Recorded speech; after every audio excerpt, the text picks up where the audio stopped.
이곳에 계신 성령님, 우리에게 말씀하시고 우리를 가르치소서. 다시 우리 맘 열어주시고 주의 빛으로 밝혀 우리를 인도하소서.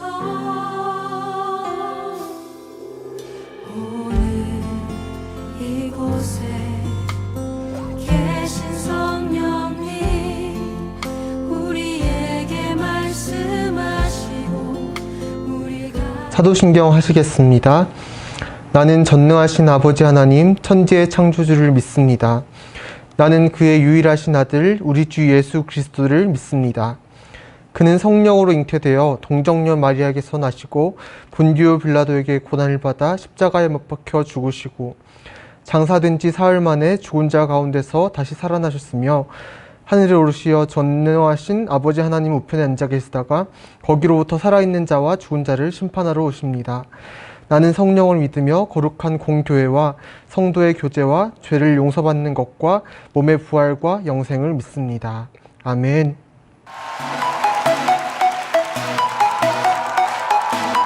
할렐루야!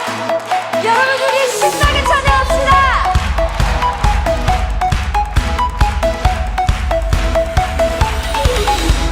주의 이름 부르며 주님 앞에 나갈 때에 주님은 항상 그곳에 계시네. 반복되는 삶 속에 여전히 나 부족한데도 주님은 여전히 그곳에 계시네. 언제나 변함없이 영원히 사랑하시네. 내 삶의 모든 것 다 주께 드리네.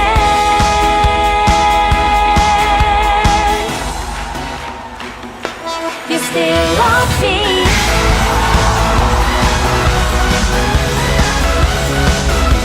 You still love me.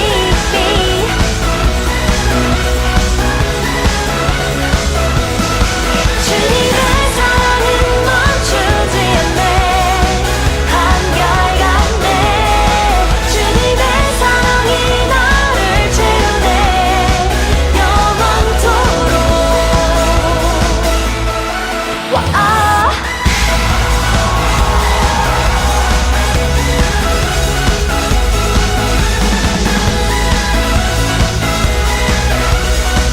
다시 한번 찬양합시다. 주의 이름 부르며 주님 앞에 나갈 때에 주님은 항상 그곳에 계시네. 반복되는 삶 속에 여전히 나 부족한데도 주님은 여전히 그곳에 계시네. 언제나 변함없이 영원히 사랑하시네. 내 삶의 모든 것 다 주께 드리네. You still love me.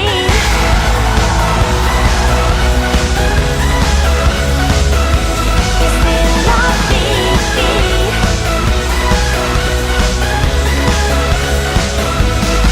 주님의 사랑은 멈추지 않네.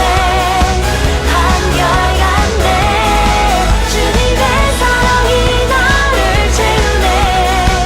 영원토록. 와.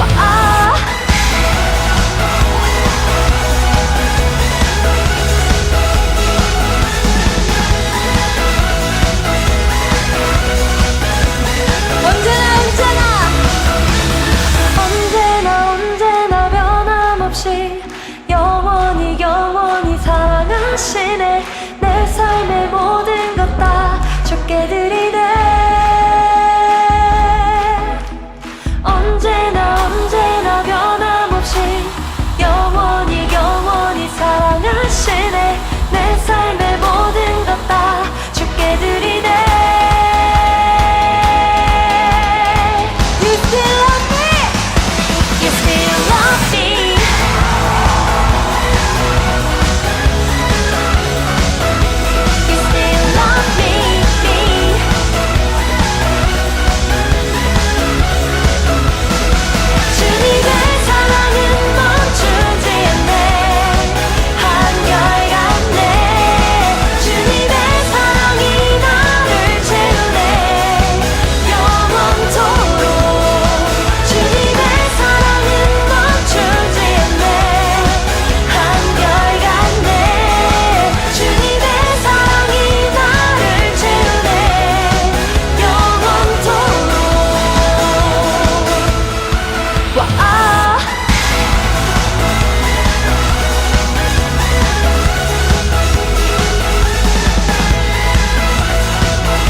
이곳에 계신 성령님 우리에게 말씀하시고 우릴 가르치소서.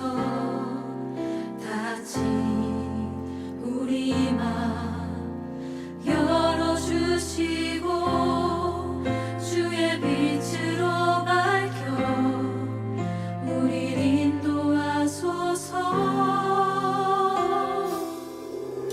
오늘 이곳에 계신 성령님 우리에게 말씀하시고 우릴 가르치소서. 다시 우리 맘 열어주시고 주의 빛으로 밝혀 우릴 인도하소서. 주님보다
주옵소서. 할렐루야. 기도하겠습니다. 하나님, 오늘도 주의를 허락하셔서 비록 자리에 나와 예배드리지는 못하지만 맡은 자리 가운데에서 이렇게 예배드릴 수 있게 해주심에 감사합니다. 지금은 코로나로 어려운 가운데 있지만 이 시간 마음을 지켜 하나님 앞에 예배하게 하시고 말씀을 통해 현장 예배에서와 같은 동일한 은혜 부어주셔서 말씀으로 사는 우리 청년부 될 수 있도록 은혜 더하여 주세요. 어려운 때일수록 더욱더 하나님의 마음과 뜻을 알아가는 시간이 되게 하시고 예배하는 예배자들의 영적인 부흥이 있을 수 있도록 이 시간을 사용해 주세요. 주님 감사합니다. 예수님의 이름으로 기도드렸습니다. 아멘. 출애굽기 32장 1절에서 4절까지 봉독하시겠습니다. 백성이 모세가 산에서 내려옴이 더딤을 보고 모여 백성이 아론에게 이르러 말하되 일어나라 우리를 위하여 우리를 인도하실 신을 만들라. 이 모세 곧 우리를 애굽 땅에서 인도하여 낸 사람은 어찌 되었는지 알지 못함이니라. 아론이 그들에게 이르되 너희의 아내와 자녀의 귀에서 금고리를 빼어 내게로 가져오라. 모든 백성이 그 귀에서 금고리를 빼어 아론에게로 가져가매 아론이 그들의 손에서 금고리를 받아 부어서 조각칼로 새겨 송아지 형상을 만드니 그들이 말하되 이스라엘아 이는 너희를 애굽 땅에서 인도하여 낸 너희의 신이로다 하는지라. 아멘. 할렐루야. 살아계신 하나님을 찬양합니다. 아쉽게도 우리가 현장에서 함께 예배드리지 못하지만 하나님 앞에 온라인으로 예배를 드릴 때 또 하나님께서 크신 은혜로 우리와 함께 하심을 믿습니다. 여러분 특별히 예배할 때 최대한 집중해 주세요. 최대한 집중하시고 화장실도 미리 다녀오시고 그래서 하나님께 영과 진리로 예배드리는 이 시간 됐으면 좋겠습니다. 자, 오늘 말씀은 출애굽기 32장 1절에서 4절 말씀, 제목은 아론은 왜? 라는 그러한 제목으로 은혜를 나누고자 합니다. 여러분 지난주 말씀 기억나십니까? 우리는 지난주에 이스라엘 백성들이 우상을 섬기게 된 이유에 대해서 알아보았죠. 그들은 하나님을 섬기고 있었던 것이 아니라 하나님의 종인 눈에 보이는 모세를 섬기고 있었다는 것이죠. 그러면서 그가 부재하자 금송아지를 만들어서 제사를 지냈죠. 그런데 그들은 아론의 주도하에 우상을 섬기면서 여호와의 절의를 지키고 또 번제도 드리고 화목제도 올려드리는 그런 모습을 보입니다. 그러면서 이런 모습이 혹시 우리 안에 있지 않은지 우리가 좀 돌아보는 시간을 가졌죠. 오늘은 바로 그 이후의 말씀입니다. 지난주에는 백성들의 모습에 집중했다면 오늘은 아론과 모세의 상황을 좀 집중해 보기를 원합니다. 본문 말씀인 그 금송아지 숭배 사건 속에 우리 안에 의구심이 드는 것이 한 가지 더 있었어요. 우리가 지난주에는 도대체 백성들이 왜 그랬을까? 그런 어떤 의구심을 가지고 말씀을 봤다면 오늘은 또 한 가지 의구심이 드는 게 있는데 바로 아니 도대체 아론은 왜 백성들에게 우상을 만들어줬냐? 바로 이 부분 아닐까 생각이 됩니다. 사실 아론도요 모세 못지않게 하나님을 경험했던 사람이죠. 하나님께서 모세를 선택했을 때 그를 대변자로 아론을 세워주셨습니다. 그러면서 늘 동행하면서 하나님의 역사하심을 늘 봤던 사람이에요. 10가지 재앙도 다 봤고 또 홍해를 가르는 것도 봤고 만나와 메추라기를 하나님께서 내려주시는 것도 옆에서 다 지켜봤던 아론입니다. 그래서 그는 하나님의 살아계심을 분명히 목도하고 체험한 사람이었다는 거예요. 그도 영적인 리더예요. 게다가 아론은요 더 이상 그냥 모세의 형, 친형 아론이 아닙니다. 이스라엘 백성, 그 나라의 첫 번째 대제사장이 될 사람입니다. 그런데 그 영적 리더인 이 사람이 도대체 왜 이스라엘 백성들이 그 믿음 없는 소리 몇 번 했다고 해서 그런 요청을 했다고 해서 우상을 만들어서 제사를 지내게 했을까요? 여러분 그 이상하지 않습니까? 영적인 리더의 모습이 아니라는 거예요. 도대체 왜 그는 그런 모습을 보였을까요? 여러분 만약에 우리 공동체 안에서 어떤 청년들이 저한테 와가지고 목사님 저희 더 이상 하나님을 섬기지 않겠습니다. 우리 공동체는 앞으로 다른 신을 섬기겠습니다 라고 저한테 그렇게 말하면서 저한테 그런 어떤 요청을 한다면 저는 어떻게 할까요?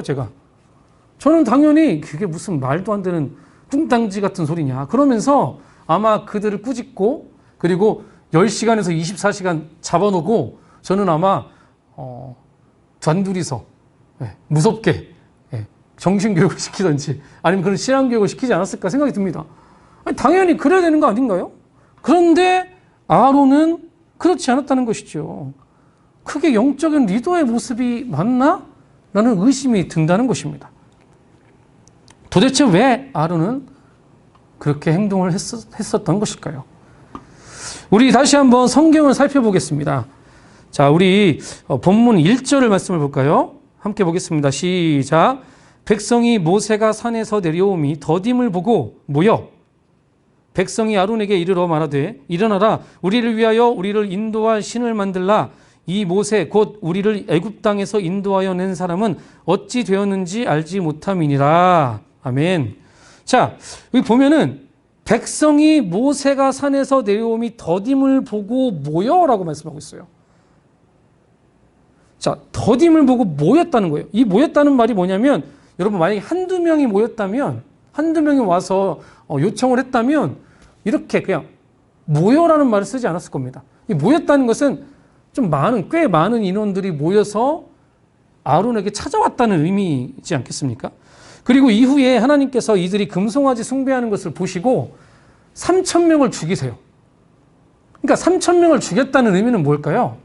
적어도 우상을 섬겼던 사람들이 3,000명 이상은 됐다는 그런 의미가 될 것입니다. 그러니까 결국은 그 무리는 전체 무리면 3,000명이었을 거고 그 중에서 아마 대피격 되는 사람들이 여러 명이 와서 모세에게 금송아지, 그러니까 다른 신을 만들어 달라는 요청을 했다는 것이죠. 그러니까 아론에게 약 3,000여 명의 사람들이 다른 신을 만들어 달라고 압박을 가한다는 거, 이거 생각해 보면요 꽤나 어려웠던 상황으로 우리는 생각할 수가 있습니다. 그리고 어쩌면 그 중에는요 폭력적인 성향이 강한 사람이 있을 수도 있어요. 사실 그럴 수 있는 것이 그 나라 당시에 그 나라가 완전히 이렇게 체계가 되지 않았던 상황이었기 때문에 행정 체계나 법, 공권력 이런 것들이 전혀 확립되지 않았던 상황이에요. 그러다 보니까 사람들이 그런 법이 따로 없다 보니까 막 과격하게 폭력적으로 그렇게 위협을 가할 수도 있었다는 것이죠. 따라서 아론은 단순히 백성들의 어떤 부탁이나 요청을 받은 그런 수준이 아니라 생각보다 더 큰 규모의 사람들이 와서 압박이나 어떤 위협을 가한 그런 상황이었다는 것이죠. 사랑하는 청년 여러분, 우리도 마찬가지로 하나님을 믿고 따르는 데 있어서 이런 압박이나 박해나 공격 이런 것들이 있을 수 있다는 것을 우리는 명심해야 됩니다. 로마서 8장 17절에서 18절 말씀 볼까요? 자, 우리 함께 읽어보겠습니다. 시작. 자녀이면 또한 상속자 곧 하나님의 상속자요 그리스도와 함께한 상속자니 우리가 그와 함께 영광을 받기 위하여 고난도 함께 받아야 할 것이니라. 생각하건대 현재의 고난은 장차 우리에게 나타날 영광과 비교할 수 없도다. 아멘. 여기서 말하는 고난은 바로 이 땅에서 우리가 예수 믿으면서 받게 될 그러한 고난을 말하는 것입니다. 사실 로마서의 배경은 그 기독교인들을 향한 박해가 꽤 극심했던 그런 상황이었습니다. 그래서 사도 바울은 이 글을 쓸 때 그렇게 믿음이 흔들리는 그 하나님의 백성들에게 용기를 줄 어떤 권면을 말씀을 한 것이죠. 실제로 오늘날 북한이나 중국, 무슬림 국가에서 종교적 탄압이 굉장히 심하죠. 그런 상황인데 물론 오늘날 우리의 삶의 자리에서는 그렇지는 않습니다만 그래도 때때로 예수 믿는 것 때문에 우리는 손해를 보아야 합니다. 그리고 어떤 사람들은요, 우리가 예수 믿는 것, 그것 때문에 선을 행하려는 그 모습을 악용하는 사람들도 있다는 것이죠. 우리는 그 모든 것을 견뎌내야 되는 것입니다. 그리고 플러스, 우리는 이 부분을 영적으로도 좀 적용을 해봐야 되는 거예요. 오늘은 좀 영적인 부분들을 조금 여러분들과 집중해서 보기를 원합니다. 우리는요, 하나님의 관점과 성령의 법을 따르는 사람들이죠. 그렇죠? 그래서 우리는 언제나 성경을 기준으로 살아갑니다. 그런데 세상은 그 하나님의 관점과 정반대로 돌아가고 있습니다. 그런 이치와 사고와 사상을 섬기며 그대로 생각하고 모든 것을 판단한다는 것이죠. 그렇기 때문에 우리는 세상의 관점과 사상으로부터 공격을 받을 수밖에 없다는 거예요. 예를 들어서 세상은 성공한 자, 그렇지 못하는 자, 그런 사람들을요, 색안경 끼고 바라봅니다. 그러면서 성공하지 못한 자에게 윽박지르는 거예요. 너는 열등한 존재야. 너는 그것밖에 못하는 바보냐. 어떻게 남들은 다 하는데 너는 그걸 못하냐. 이런 식으로 윽박지른다는 것이죠. 또한 사람의 연봉과 사회적 위치에 따라서 등급을 매기기도 합니다. 그리고 또한 외모 지상주의적 관점으로 사람들을 판단해서 상처를 주기도 한다는 것이죠. 그런데요, 여러분, 문제는 뭐냐면 기독교인인 우리조차도 어느 순간 그 관점에 젖어들어서 그들과 같은 눈으로 세상을 바라보고 사람들을 판단하고 있다는 것이에요. 저조차도요, 사실 솔직히 말하면 우리 딸들이 좋은 대학 간다고 하면 좋을 것 같아요. 기분은 좋을 것 같아요. 그러니까 여러분, 하나님은요, 그런데 우리를 그런 눈으로 보고 계시지 않습니다. 하나님은 그런 것이 전혀 중요하지 않습니다. 하나님의 눈으로 사람들을 볼 때 영혼의 관점으로 보고 계신다는 거예요. 예를 들어서 사탄에 매여 있는 사람들과 하나님만을 바라보며 따라가는 믿음의 사람들, 이렇게 분리해서 바라보고 계시죠. 그리고 또한 세상과 하나님, 양쪽, 양다리를 걸치고 있는 사람들, 그러니까 이 세 부류로 하나님은 바라보고 계신다는 거예요. 그러면서 믿음의 사람들에게는 하나님의 능력을 부어주셔서 이 땅에서도 천국을 맛보며 세상 가운데 그 천국, 하나님의 살아계심을 증거하며 나타내는 삶을 살 수 있도록 능력을 부어주십니다. 그런데 반면에 하나님을 바라보고 믿지 않은 자들, 그리고 또한 양쪽, 양다리 걸치는 사람들 있잖아요. 그런 사람들에게는 하나님께서 어떻게 하시냐면 그들을 계속 설득해 주시는 거예요. 하나님의 방법으로 그들을 설득하시고 하나님의 방법으로 사람들을 보내시고 그래서 그들을 하나님 곁으로 인도하시기 위해서 열심을 더 애쓰신다는 거죠. 그게 바로 하나님의 마음이라는 것입니다. 이게 바로 본질이에요. 우리의 인생의 본질이 바로 이것입니다. 믿지 않은 자들, 그 영혼들을 살리는 것, 또 우리의 영혼이 구원받는 것, 우리가 주님의 나라와 주님의 영광을 위해 사는 것, 이것이 본질인데 우리는 그 수단이 본질이 되어가고 있다는 것이에요. 비본질적인 이 세상의 수단, 세상의 것들, 이것들이 자꾸 본질이 되어서 그것만을 위해서 살아가게 된다는 것입니다. 이것이 바로 영적인 박해이고 영적인 공격이에요. 세상이, 사탄의 세력이 우리를 계속 그렇게 세상의 관점으로, 사탄의 관점으로 살아가게 만든다는 것이죠. 여러분, 예수 믿는 우리가 그런 관점으로 살아서는 되겠습니까? 안 된다는 것이에요. 우리도 세상의 성공과 멋진 외모와 사회적 지위, 권위, 권력, 이런 것들을 사모한다는 것이에요. 그것들을 바라보며 그 관점으로 사람들을 판단한다는 것이죠. 그런 영적 박해가 우리 가운데 그 공격이 있을 수 있다는 것입니다. 여러분, 그 공격과 위협으로 인해서 우리도 금송아지를 만들 수 있다는 것을 명심해야 됩니다. 아론이 보세요. 이스라엘 백성들이 막 위협을 가하잖아요. 그렇죠? 그때 자신의 것이 빼앗길까봐, 자신의 목숨을 빼앗길까봐 두려워서 금송아지를 만들었습니다. 여러분, 금은 무엇을 상징하죠? 세상 사람들이 가장 귀하게 여기는 것입니다. 이것은요, 돈과 부를 상징하는 것이에요. 또한 송아지는 대대로 강인한 남성성을 나타내는데요. 그것이 바로 외모 지상주의, 권력을 나타내는 거죠. 자, 우리도 마찬가지로 금으로 된 송아지, 이것들을 만들어낼 수 있다는 거예요. 세상의 위협, 세상의 그 공격, 세상의 사고, 세상의 관점으로 우리를 위협해서 우리의 이 하나님의 관점으로 살던 우리가 그것이 아니라 세상의 관점으로 살면서 자꾸 하나님과 멀어질 수 있다는 거죠. 그러면서 금송아지가 우리의 주인이 될 수 있다는 것을 오늘 본문을 통해서 우리 가운데 말씀하고 있다는 것입니다. 사랑하는 청년 여러분, 세상의 눈, 즉 육신의 눈이 아닌 하나님의 눈, 즉 영의 눈이 떠지시기를 예수 그리스도의 이름으로 축원드립니다. 우리는 이 관점으로 살아야 되는 거예요. 세상 사람들이 사는 관점이 아니라 하나님께서 우리 가운데 주시는 그 관점, 그 영적인 관점, 영혼의 관점으로 세상을 바라보고 판단하고 또한 세상 사람들에게 그리스도의 복음을 증거하는 삶을 살아야 한다는 것이지요. 그래서요, 우리가 매일매일 말씀으로 그 관점을 받아들여야 되는 거예요. 매일매일 하나님의 말씀으로 공급받아서 그 말씀의 능력을 힘입어서 그 관점으로, 하나님의 기준으로, 성경의 기준으로 그렇게 살 수 있어야 한다는 것입니다.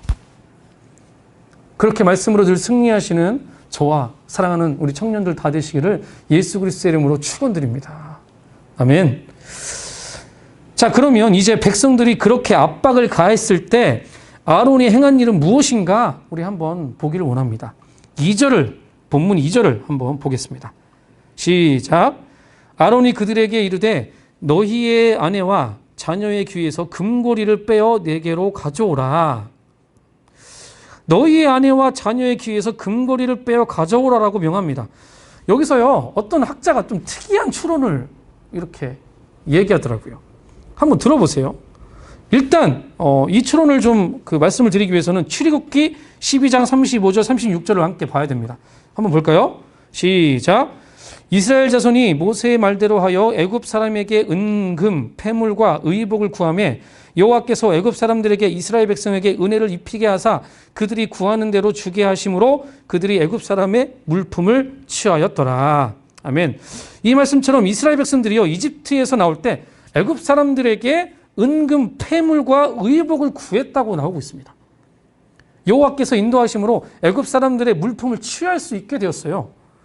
그것들은 사실 이스라엘 백성들에게는요, 애굽에서 노예로 살았기 때문에 단 한 번도 가져보지 못한 그런 보물과도 같은 것입니다. 그렇기 때문에 그들은 그 은금, 패물 이런 것들을 아주 귀하게 여겼다는 것이죠. 그런데 아론이 바로 이것을 노렸다는 거예요. 이 학자의 주장이요. 뭐냐면 그들이 소중하게 생각하는 금고리를 가져와야만 우상을 만들 수 있다. 이렇게 말하면 분명 우상을 만들지 말자는 주장이 나오거나, 왜냐하면 금이 너무나 귀하니까요. 우상을 만들지 말자, 뭘 금을 바치냐 라는 주장이 나오거나, 또는 그것을 바칠지, 금을 바칠지 말지 고민하느라고 시간이 지체되어서 모세가 내려올 시간을 벌 수 있지 않을까라는 그런 기대를 했다는 이런 유추라는 것이죠.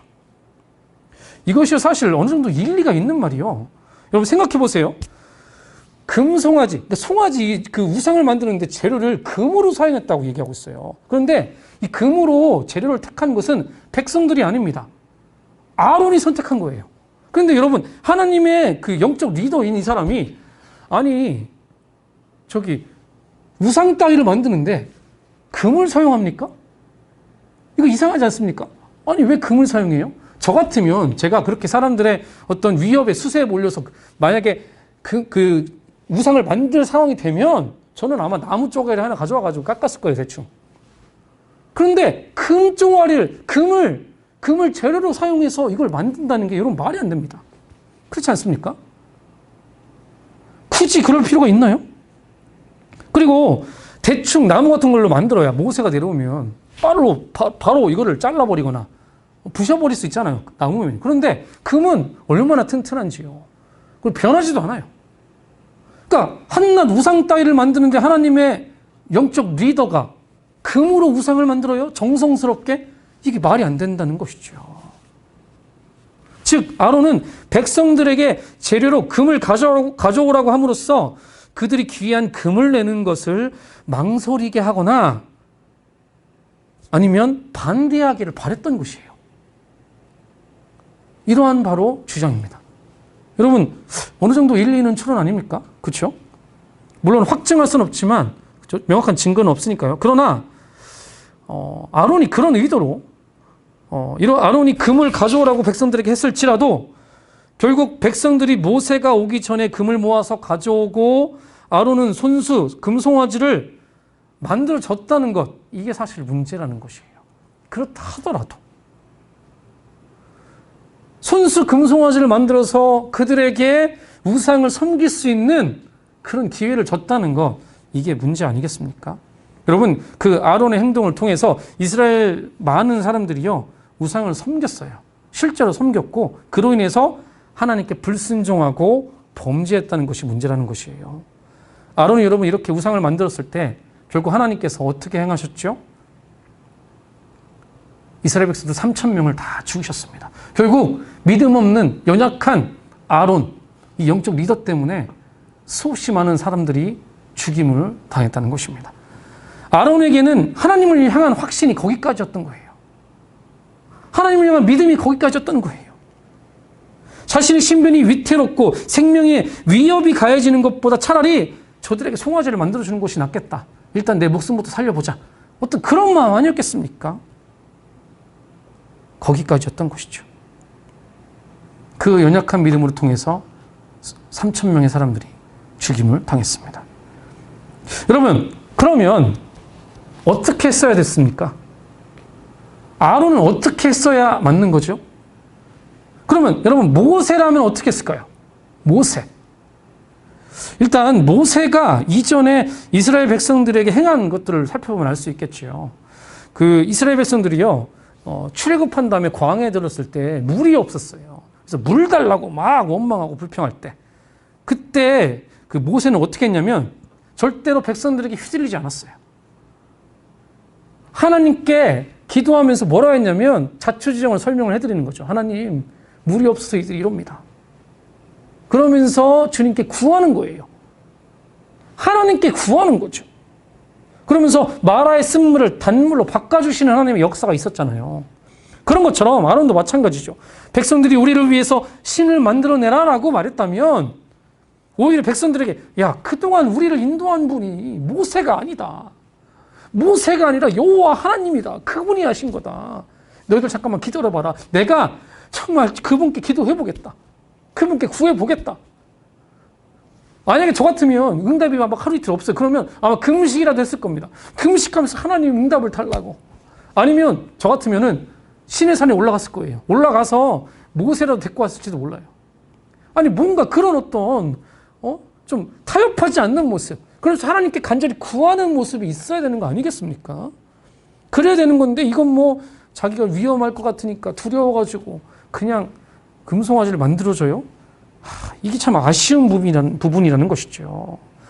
영적 강단이 좀 있어야 되는 거예요. 하나님을 향한 신뢰가 있어야 된다는 것이죠. 우리의 눈으로 볼 때 압박이 심하고 안 될 것 같고 사면총가의 초가인 것 같을지라도 살아계신 하나님을 신뢰하는 믿음으로 의지하며 구해야 되는 거예요. 사랑하는 청년 여러분, 철저히 하나님을 신뢰하며 구하시기를 예수 그리스도의 이름으로 축원드립니다. 여러분들이 위기가 닥쳤을 때 의지할 대상은 하나님밖에 없잖아요. 그 하나님께 목숨 걸고 구하는 거죠. 그게 바로 믿음의 사람들의 모습이라는 거예요. 하나님을 신뢰하고 신뢰하는 그 믿음으로 구하는 사람, 기도하는 사람, 이게 바로 아론에게 부족했던 것 아니겠습니까? 여러분들은 그 하나님을 신뢰함으로 믿음으로 늘 기도하는 저 여러분 되시기를 예수 그리스도의 이름으로 축원드립니다. 열왕기에 보면요, 엘리야 선지자가 이방 우상으로 인해서 요동하는 백성들에게 어떻게 하나님의 살아계심을 보이는지를 좀 보세요. 자, 한번 제가 소개를 해드릴게요. 그 당시 북이스라엘이라는 나라는요, 영적으로 바닥을 찍고 있을 때였습니다. 여러분 아하방 아세요? 아하방? 예, 아시는 분들도 있을 텐데 이 사람은 정말 악한 왕이었어요. 일단 하나님을 안 섬기지 않는 것은 당연한 것이고요. 이 사람은 심지어 자기 아내를 이방 여인으로 드렸어요. 이세벨이라는 여인을 드리는 거죠. 그런데 이 이방 여인이 무슨 짓을 했냐면 자기가 살던 그 두로와 시돈 그 지방에서 바알과 아세라 그 우상을 섬기는 선지자 850명을 수입을 하는 거예요. 아니, 다른 거 수입하지 못한 만정 왜 우상을 섬기는 그 선지자들을 수입을 하는지 모르겠어요. 그런 다음에 게다가 더 심각한 게 있어요. 그게 무슨 짓을 했냐면 하나님을 섬기는 하나님의 선지자들 있지요. 그 사람들을 모조리 다 죽여버리는 거예요. 다 죽여버립니다. 그때 유일하게 생존한 사람이 바로 엘리야 선지자예요. 엘리야 선지자는요, 고독한 싸움을 하는 거죠. 홀로 그 우상을 섬기는 자들과 전쟁을 벌이는 것입니다. 엘리야 선지자는 어떤 마음이 들었을까요? 여러분, 이세벨이 두렵지 않았겠습니까? 이방에서 온 850명의 그 선지자들이 두렵지 않았겠습니까? 그는 두려워하지 않았어요. 두려워하지 않았어요. 하나님을 신뢰하니까요. 그는 오히려 아합 왕에게 뭐라고 하냐면 누가 진짜 신인지 봅시다. 그러면서 갈멜산으로 다 모이라고 합니다. 이스라엘 백성들을 다 부르는 거예요. 부르고 게다가 850명의 우상을 섬기는 바알과 아세라 선지자들 다 모이는 거죠. 다 모이게 해서 거기서 영적 대결을 펼치는 거예요. 그래서 제단을 2개를 쌓는 거죠. 하나는 하나님께 드릴 재단, 하나는 우상에게 드릴 재단. 그리고 거기에 송아지를 놓는 거죠. 그러고서 평소처럼 불을 붙이지 않아요. 보통은 제단을 쌓고 그 제물을 넣고 불을 붙이거든요. 그래서 태워서 하나님 그 신께 올려드리는 게 어떤 제사의 법인데, 그때는 불을 붙이지 않아요. 불을 붙이지 않고 우리가 기도로 우리가 믿는 신에게 불을 내려달라고 기도하자. 그래서 실제로 불이 내려지면 그게 바로 진정한 신이다. 그리고 불이 내려지지 않으면 그 선지자들은 다 죽는 것이다. 이게요, 사투예요. 목숨을 건 전쟁입니다. 그래서 이제 엘리야는 하나님이 살아계심을 확신하니까 여유로운 거죠. 그러면서 먼저 그 우상을 섬기는 선지자 그들에게 너희들 먼저 해 라고 이야기하는 거죠. 자, 우리 열왕기상 18장 26절에서 27절 말씀 한번 보겠습니다. 자, 함께 보겠습니다. 이것은 세 번역이에요. 자, 그들은 가져온 소 한 마리를 골라서 준비하여 놓은 뒤에 아침부터 한낮이 될 때까지 바알은 응답해 주십시오 하면서 부르짖었다. 그러나 응답은커녕 아무런 소리도 없었다. 바알의 예언자들은 제단 주위를 돌면서 춤을 추었다. 한낮이 되니 엘리야가 그들을 조롱하면서 말하였다. 더 큰 소리로 불러보십시오. 바알은 신이니까 다른 볼일을 보고 있을지, 아니면 용변을 보고 있을지, 아니면 멀리 여행을 떠났을지, 그것도 아니면 자고 있으므로 깨워야 할지 모르지 않소. 아멘. 엘리야가 응답 없는 저들의 신을 비웃으면서 조롱하는 거예요. 그들이 막 진짜 쟁일토록 그렇게 자기들이 믿는 신한테 춤을 추고 막 제사를 지내는 어떤 행위를 합니다. 그래도 응답이 없으니까 나중에는 막 자기 몸을 칼로 막 베는 그 자해까지 해요. 그런데도 전혀 응답이 없는 것이에요. 백성들에게 분명히 우리 엘리야가 보여주고 있는 것이죠. 저들이 믿는 신은 가짜라는 것을요. 그리고 나서 엘리야는 백성들을 가까이 오게 합니다. 자, 여러분 가까이 오십시오. 제단 주위를 모이십시오. 그런 다음에 제단에 도랑을 파요. 주변에 둘레를. 도랑을 막 파요. 그리고 나서 그 안에 물을 집어넣게 해요. 큰 물통을 4개를 가져가서 물을 가득 채워서 제물과 그 나무단과 제단한테 막 붓는 거죠. 쏟아 붓는 거예요. 그거를 3번이나 해요. 계속 쏟아 부어요. 그러면 어떻게 되겠습니까? 물이 막 넘쳐 흘러서 옆에 도랑까지 물이 차는 거예요. 다 제단에 있는 모든 것들이 다 젖는 거죠. 왜 이랬을까요? 그 이유는 이렇게 물이 가득해서 넘쳐도 위대신 여호와 하나님께서 불을 내려주셔서 모조리 태우실 것임을 확신하는 그런 믿음의 행위 아니겠습니까? 그리고 나서 엘리야가 하나님께 기도하는 거예요. 여호와 하나님, 불을 내려주십시오. 불을 내려주십시오. 그러자 하나님께서 불을 내려주셔서 그 제단에 있었던 모든 것을 다 태워버리는 거예요. 물도 다 말라버렸어요. 여러분, 이것이 바로 하나님을 향한 신뢰 아니겠습니까? 하나님을 향한 확신, 그분만이 유일한 우리의 창조주이시며 우리의 구원자이시며 우리의 메시아임을 고백하는 그 확신, 그 믿음, 그것을 가지시기를 예수 그리스도의 이름으로 축원드립니다. 하나님이 계신 것 같기도 하고 아닌 것 같기도 하고 막 그런 생각이 들기도 합니다. 때때로 그렇죠. 왜 응답도 없는 거지? 왜 이렇게 하나님은 나를 모른 채 하는 거지? 뭐 그런 생각이 들 수도 있습니다. 저도 알아요. 왜 그런 생각을 하고 계시는지요. 도무지 이해할 수 없는 수많은 상황들이 우리 가운데 오잖아요. 아니 도대체 하나님은 왜 이렇게 행하시는 거지? 나름대로 열심히 했는데 나는 왜 이렇게 열매가 없는 거지? 아니면 내 친구가 이런 어려움을 당했는데 왜 그는 그렇게 늘 어려움을 당했어야만 하는 거지? 그런 어떤 의심이 들 때도 있는 거죠. 그러나 여러분, 그럴지라도 하나님을 신뢰하는 것이 진짜 믿음입니다. 그렇다 할지라도 하나님을 신뢰하는 것, 하나님이 옳으시다는 것을 믿는 것, 그것이 바로 신앙이라는 것이에요. 여러분 생각해 보세요. 개미가 사람을 이해할 수 있습니까? 이해할 수 없지요. 그만큼 개미와 인간 사이의 질적인 차이가 엄청나게 크다는 뜻이죠. 여러분, 우리는요 3차원의 공간에 살고 있습니다. 사실요 고차원에서 저차원은 보이지만 저차원에서 고차원은 보이지 않아요. 천국은 몇 차원일까요? 아마 뭐 7차원, 8차원, 9차원, 10차원 모르겠어요.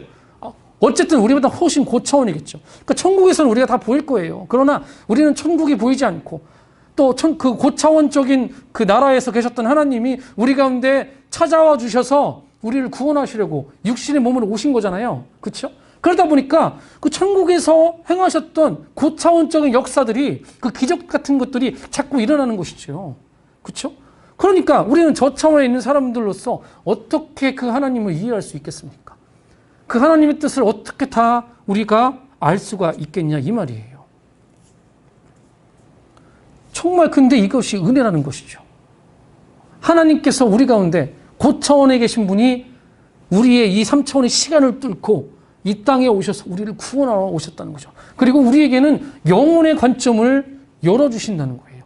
이 땅의 3차원의 어떤 관점으로 사는 것이 아니라 영혼의 관점을 열어주셔서 영혼을 바라보며 천국을 바라보며 살게끔 해주신다는 거죠.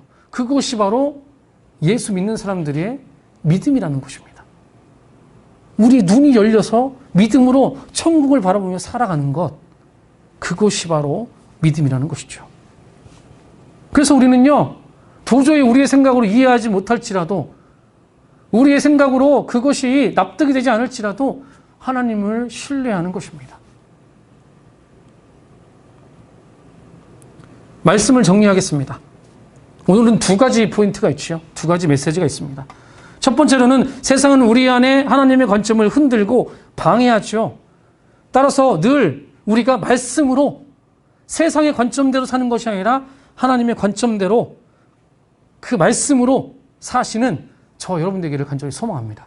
그리고 두 번째는 안 될 것 같고 내가 위태로운 것 같아도 하나님께서 일하실 것을 신뢰하시고 기도하시기 바랍니다. 기도할 때, 신뢰함으로 기도할 때 하나님이 응답하시고 역사하심을 믿습니다. 우리 함께 같이 기도하는 시간 가졌으면 좋겠습니다. 우리 두 가지 메시지, 이 메시지 가지고 기도하기 원합니다. 하나님, 우리 가운데 말씀을 좀 허락해 주십시오.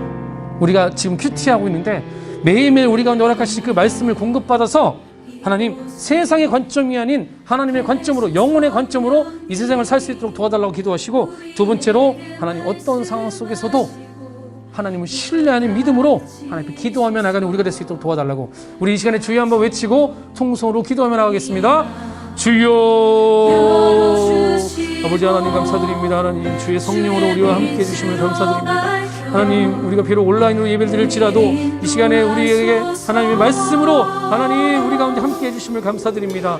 오늘 말씀 우리가 잘 기억할 수 있도록 도와주시고, 말씀 가운데 늘 능력을 힘으로 살 수 있도록 우리를 붙들어 주시옵소서. 하나님, 세상은 늘 우리를 유혹하고 우리를 정죄하고 우리를 넘어뜨리려 합니다.